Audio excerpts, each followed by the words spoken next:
যমন তকিখা বহুদিন ধরে পুরীতে বসবাস করেন। সবাই তাকে হিন্দু বলেই জানতো।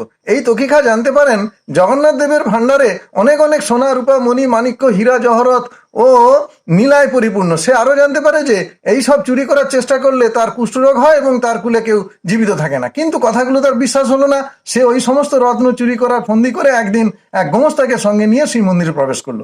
গোমস্তা তাকে ভালোভাবে জগন্নাথ দর্শন করার জন্য রত্ন সিংহাসনের সামনে নিয়ে গেলেন। তকিখা দেখলেন তিন বিগ্রহের মস্তকে ত্রিকোণ টিকুলি ঝলমল করছে। গোমস্তা জানালেন এই টিকুলিগুলি হীরা মণি মুক্তা ও অষ্টরত্ন খচিত।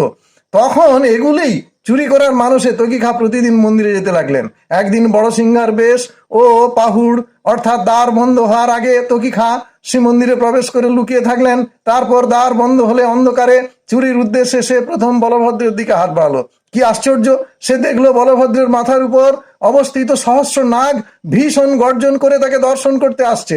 তারপর দেখলো সমস্ত সিংহাসনে সহস্র ফণাযুক্ত নাগে ভর্তি। তৎক্ষণাৎ সেই সহস্র নাগ তাকে দর্শন করে ক্ষত বিক্ষত করলো।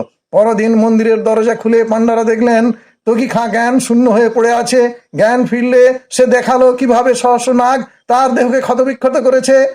তার কিছুদিন পর তকিখা কুষ্ঠরোগে আক্রান্ত হলো।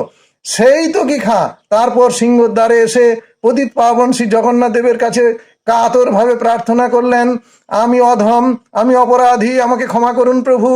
তকিখা দেখলেন জগন্নাথ দেব তার বিশাল বাহু প্রসারিত করে বলছেন, তকিখা, ধনী মানি গুণী পাপী তাপী সন্তাপী সকলকে আশ্রয় দেওয়ার জন্য আমি রত্ন সিংহাসনে বসে আছি, তোমার দুঃখ নেই। এইভাবে তকিখাও শ্রী জগন্নাথ দেবের কৃপা পেলেন। জয় জগন্নাথ।